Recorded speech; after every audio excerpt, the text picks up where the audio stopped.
time I've wanted to test an old bike, in this case one built in the 1970s, against a new bike. Not a super bike, but the kind of thing a lot of us might buy to do our general road riding.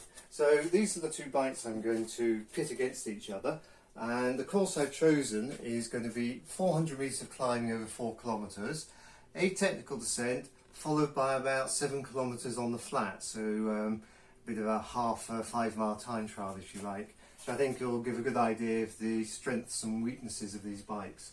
So first bike, this one I bought for 120 euros, about 100 quid. Or $100 if you like. It was built, well, the wheels are from 1972, but if you look in here you'll see it's got a Shimano 600 Arabesque group set. Nice little touches in there of squirrely lettering and things. Beautiful, fantastic. But that came out in about the mid-70s, so I think the group set was changed, and the frame is Vitus. It's 779 butted tubing, so probably a bit like 531, or maybe, yeah, 531 tubing. Not a bad thing. Quilled seat post. Oh, that's what they touch of the 70s. A roll saddle, super comfortable. If you're wondering what the mud is, this is from the Strade Bianchi in Italy. I did the Eroica twice on this bike. That's 220 kilometres over 4,500 metres on this particular bike here on dirt roads. So it's been used a bit and it's been tested over some distances. Campag wheels, these date from 1972 because they're dated, and 25mm tyres which measure up at about 24mm when I actually tested them. And oh, look at if you can get around there, I don't know if it's possible to look at the front. Brakes made with drillium. Look, holes in there, super light. So this is the genuine article. It's not some bike I've had built up that's supposed to be a 70s bike where I've slapped on a, I don't know, a Shimano Dura-Ace chain set I just happen to have in the workshop. It's a genuine article. It's up against this bike. So we're talking about a 100 quid bike. This would cost you probably in the 1800 to 2000 pound bracket. It's a titanium frame, not carbon. Super comfortable. It's got Campag carbon chain set.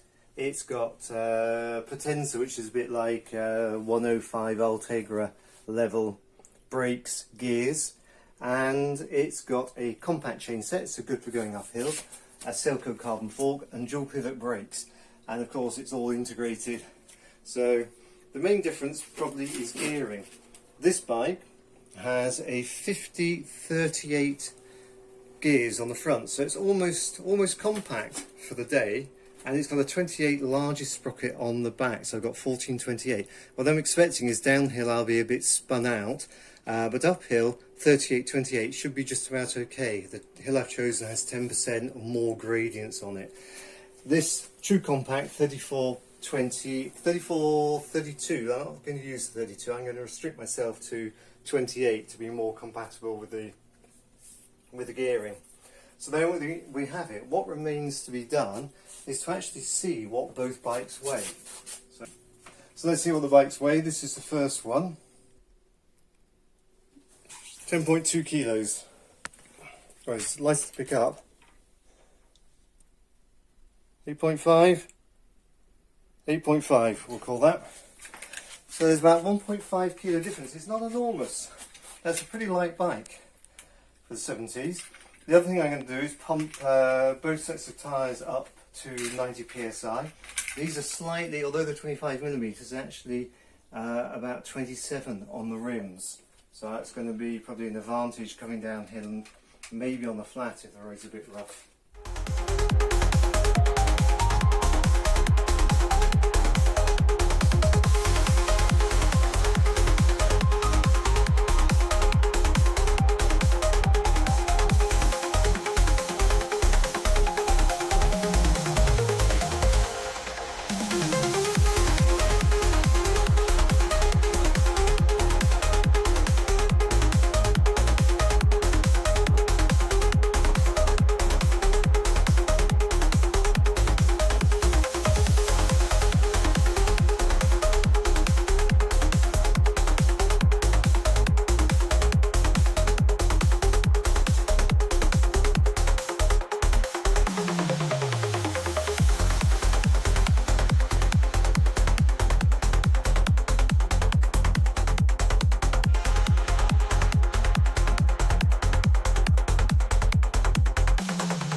So here we have the results, and the idea was to ride 3 segments: a climb followed by a descent followed by a flat.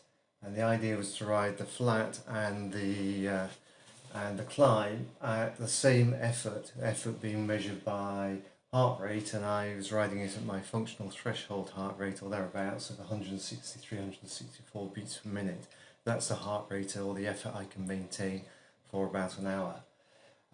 So climb was 4 kilometres long at 8.8%, nearly 9%, with sections over 10%. Descent, I didn't worry about heart rate, 5.5 kilometres, 6.3%. It was a fast, relatively fast, but technical descent with hairpins, turns, etc. And flat section, 6.3 kilometre, almost pan flat road, just going in one direction like a time trial. So on the old bike, climbed at 163 beats per minute.